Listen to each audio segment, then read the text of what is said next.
प्रिय विद्यार्थियों, बिल्कुल एक नए वीडियो में आप सभी को स्वागत करता हूं। और यह जो वीडियो है कक्षा 11वीं के विद्यार्थियों के लिए है और विषय हो रहा है हिंदी। और हिंदी विषय में मैं आप लोगों के लिए बसंती हवा कविता का इसके पहले भी एक वीडियो बनाया था। उसमें मैं उसको लाइन बाय लाइन पढ़ के भावार्थ को बता दिया था। और यहाँ पर आपको अच्छे से जो आपके सेकेंड सेमेस्टर का एग्ज़ाम होने वाला है, सेमेस्टर 2 का परीक्षा होने वाला है, उसको ध्यान में रखकर मैं प्रश्न उत्तर बनाया हूँ। साथ ही साथ उसके भावार्थ को भी, बसंती हवा के सारांश को भी लिखा हूँ, उसे भी आपको बताऊंगा।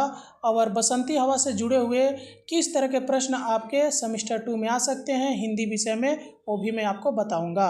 तो चलिए हम लोग वीडियो को शुरू करते हैं। वीडियो को आप लाइक करिए, कमेंट करके बताइए कि पश्चिम बंगाल के किस डिस्ट्रिक्ट से आप वीडियो को देख रहे हैं।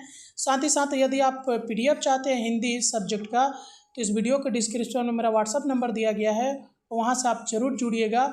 कुछ टर्म्स एंड कंडीशन पर आपको PDF जरूर प्रोवाइड किया जाएगा।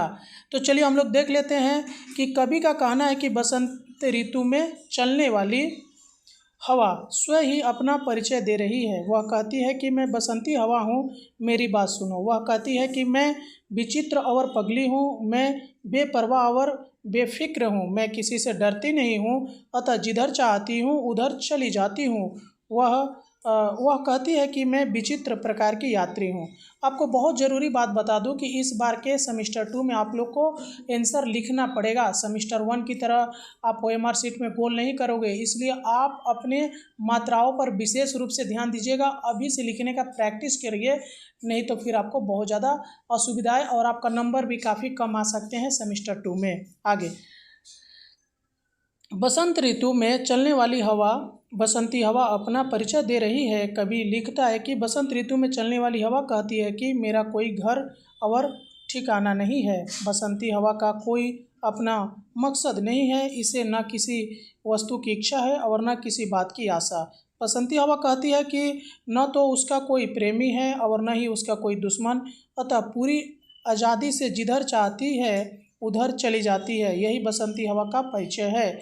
कवि फिर लिखता है तीसरे पैराग्राफ में कि कवि लिखता है कि बसंत ऋतु में चलने वाली हवा अपने परिचय देते हुए बताती है कि जहाँ से वह चलती है अथवा जहाँ से भी जाती है, शहर, गांव, बस्ती, हरे खेत तथा पोखर आदि सबको वह झुलाती और झुमाती आती है।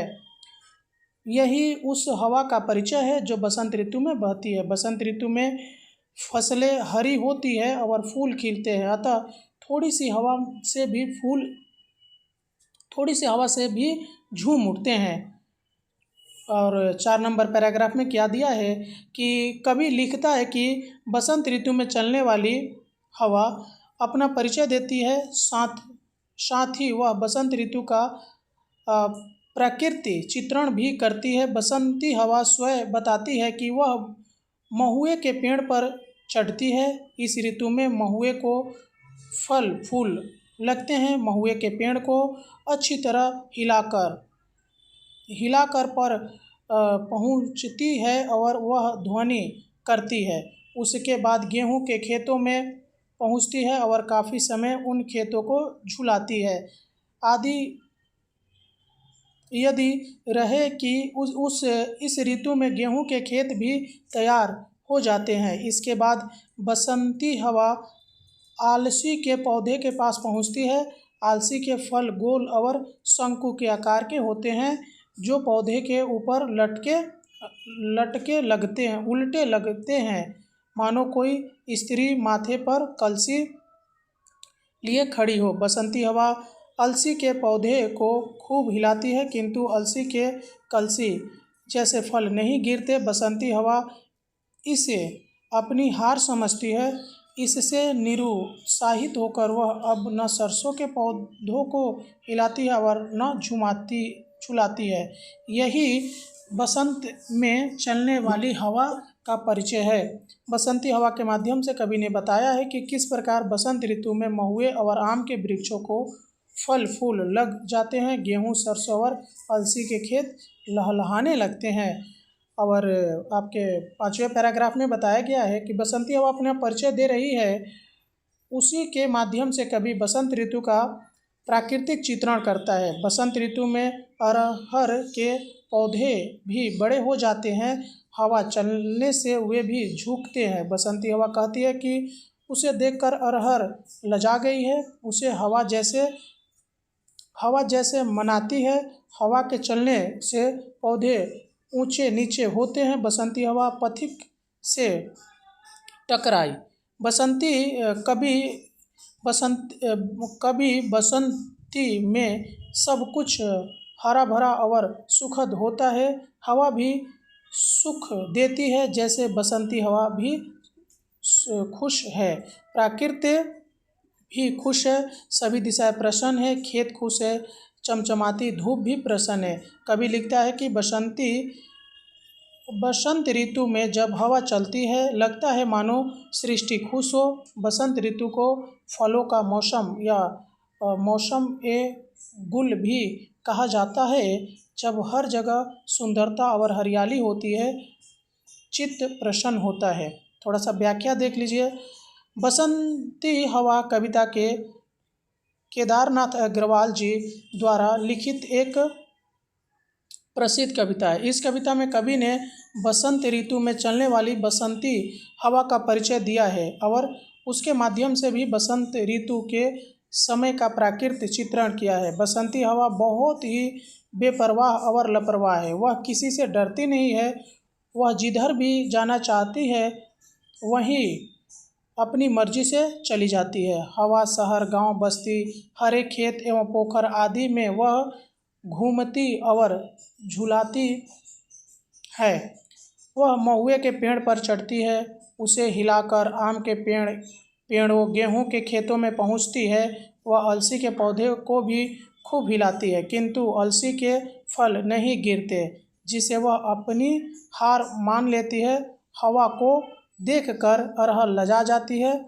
बसंत के मौसम में सब कुछ हरा भरा और सुखद होता है। बसंती हवा भी खुश है और प्रकृति भी खुश है। इन सभी को देखकर मनुष्य का हृदय भी पुलकित हो जाता है। कवि परिचय थोड़ा सा देख लीजिए। केदारनाथ अग्रवाल का जन्म कब और कहाँ हुआ था? तो केदारनाथ अग्रवाल का जन्म 1 अप्रैल 1911 को उत्तर प्रदेश के वादा नगर के कमासीन गांव में हुआ था। केदारनाथ अग्रवाल के पिताजी का क्या नाम था? तो केदारनाथ अग्रवाल के पिताजी का नाम हनुमान प्रसाद अग्रवाल था। केदारनाथ अग्रवाल की माताजी का क्या नाम था? तो केदारनाथ अग्रवाल की माताजी का नाम घसीटो देवी था। केदारनाथ अग्रवाल जी का प्रारंभिक शिक्षा कहाँ हुई थी? तो केदारनाथ अग्रवाल जी की प्रारंभिक शिक्षा कमासीन गांव में हुई थी। केदारनाथ अग्रवाल की काव्य यात्रा की शुरुआत किस वर्ष से मानी जाती है? तो केदारनाथ अग्रवाल की काव्य यात्रा की शुरुआत लगभग 1930 से मानी जाती है। केदारनाथ अग्रवाल किस विचारधारा से प्रभावित थे? तो केदारनाथ अग्रवाल मार्क्सवादी विचारधारा से प्रभावित थे। केदारनाथ अग्रवाल की कविता में किस वर्ग की संवेदना दिखाई पड़ती है? तो केदारनाथ अग्रवाल की कविता में जनसाधारण के जीवन की गहरी और व्यापक संवेदना दिखाई पड़ती है। केदारनाथ अग्रवाल के काव्य का मुख्य पहलू क्या है? तो केदारनाथ अग्रवाल के काव्य का मुख्य पहलू मिट्टी की सौंधी खुशबू और गांव का उन्मुक्त वातावरण है। केदारनाथ अग्रवाल की प्रमुख कृतियों में से 2 के नाम लिखे।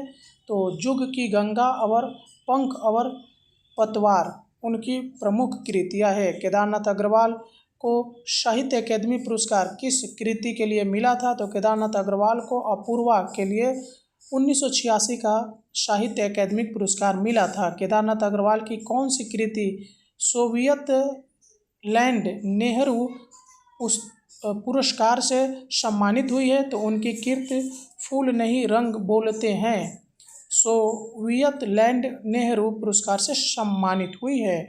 केदारनाथ अग्रवाल के चाचा का क्या नाम था जिनके संरक्षण में उन्होंने शिक्षा पाई? तो उनके चाचा का नाम मुकुंदलाल अग्रवाल था। केदारनाथ अग्रवाल के पिताजी की कौन सी काव्य पुस्तक प्रकाशित हुई थी? तो उनके पिता की काव्य पुस्तक मधुरिम के नाम से प्रकाशित हुई थी। केदारनाथ अग्रवाल की मृत्यु कब हुई थी? तो केदारनाथ अग्रवाल की मृत्यु 22 जून 2000 को हुई थी। केदारनाथ अग्रवाल की एक और प्रमुख काव्य संग्रह का नाम बताइए। तो उनका एक अन्य प्रमुख काव्य संग्रह जमुन जल तुम है। अब थोड़ा इसका ऐसे क्यों देख लीजिए।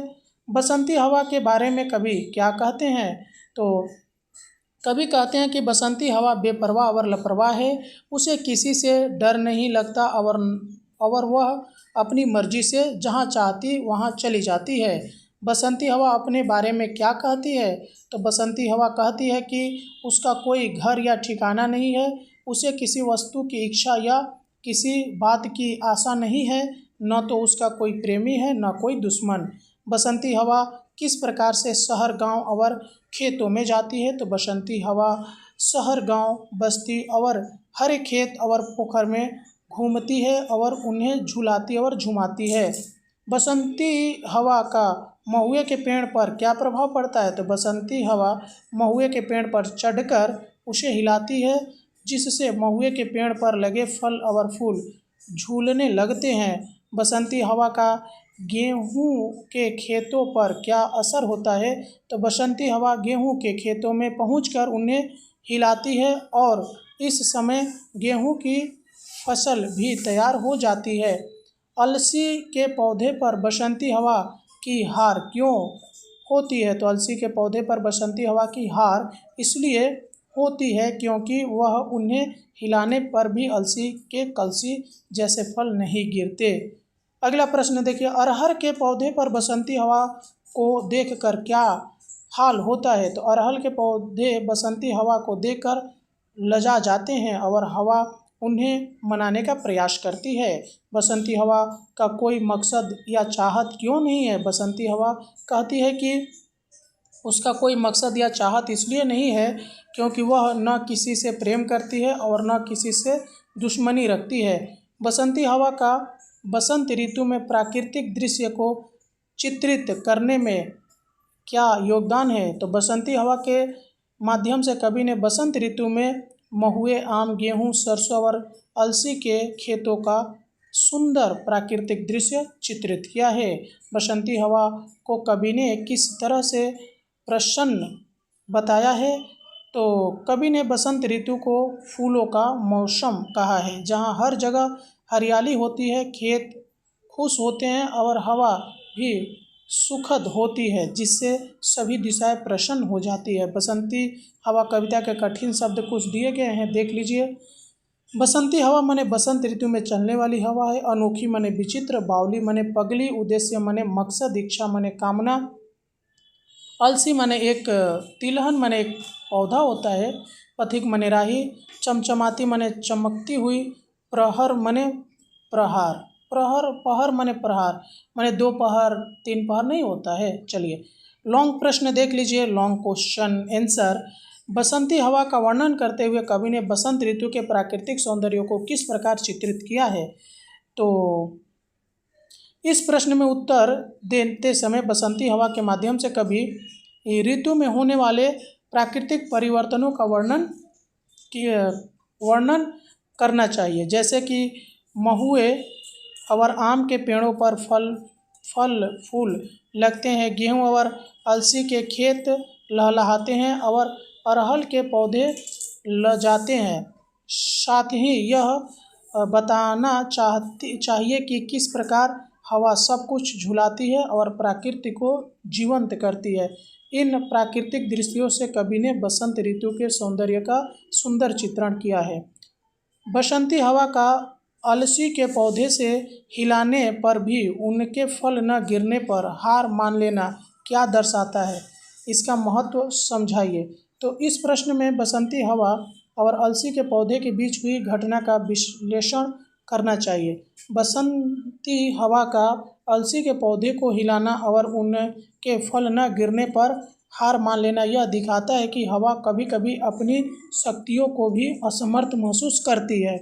यह घटना प्रतीकात्मक रूप से दिखाती है कि हर वस्तु या व्यक्ति के सामने प्रकृति की सीमाएं होती है, चाहे वह कितनी भी शक्तिशाली क्यों न हो। कवि के दृष्टिकोण से बसंती हवा के व्यक्तित्व और स्वभाव का वर्णन कीजिए। तो इस प्रश्न में उत्तर देने के लिए बसंती हवा के व्यक्तित्व के विभिन्न पहलुओं पर चर्चा करते हैं, जैसे कि हवा का बेपरवाह और लापरवाह होना, उसका किसी से न डरना और जहाँ चाहे वहाँ जाने की उसकी आज़ादी, हवा का अपनी स्वतंत्रता को महत्व देना और अपने किसी भी मकसद या इच्छाओं से मुक्त होना उसके स्वभाव को दर्शाता है। यह बसंती हवा को एक आज़ाद और स्वतंत्र सत्ता के रूप में प्रस्तुत करता है। बसंती हवा के माध्यम से कवि ने किस प्रकार बसंत ऋतु का व्यापक चित्रण किया है? तो इस प्रश्न में बसंती हवा के माध्यम से कवि ने जो बसंत ऋतु का चित्रण किया है उसे विस्तार से लिखे, जैसे कि हवा का महुए और आम के पेड़ों पर चढ़ना, गेहूं और अलसी के खेतों में जाना, अरहर के पौधों को झुलाना और शहर गांव बस्ती आदि में झूमते हुए गुजरना। बसंती हवा के द्वारा ऋतु के सभी प्रमुख प्राकृतिक दृश्यों का वर्णन किया गया है, जो बसंत ऋतु के सौंदर्य और उसकी जीवंतता को दर्शाता है। बसंत ऋतु और बसंती हवा का मनुष्य के जीवन पर क्या प्रभाव पड़ा है, इसे कविता के संदर्भ में स्पष्ट कीजिए। तो इस प्रश्न के उत्तर देते समय यह समझना चाहिए कि बसंत ऋतु और बसंती हवा मनुष्य के जीवन पर सकारात्मक प्रभाव डालती है। जैसा कि बसंत ऋतु में हरियाली और फूलों का खिलना मनुष्य के चित्त को प्रसन्न करता है और बसंती हवा का झूमना उसे सुख और आनंद का अनुभव कराता है। इस ऋतु में प्रकृति के साथ साथ मनुष्य का हृदय भी पुलकित हो जाता है। इससे जीवन में नई ऊर्जा और ताजगी आती है। तो इस वीडियो में इतना ही, मिलते हैं किसी और वीडियो में, तब तक के लिए जय हिंद।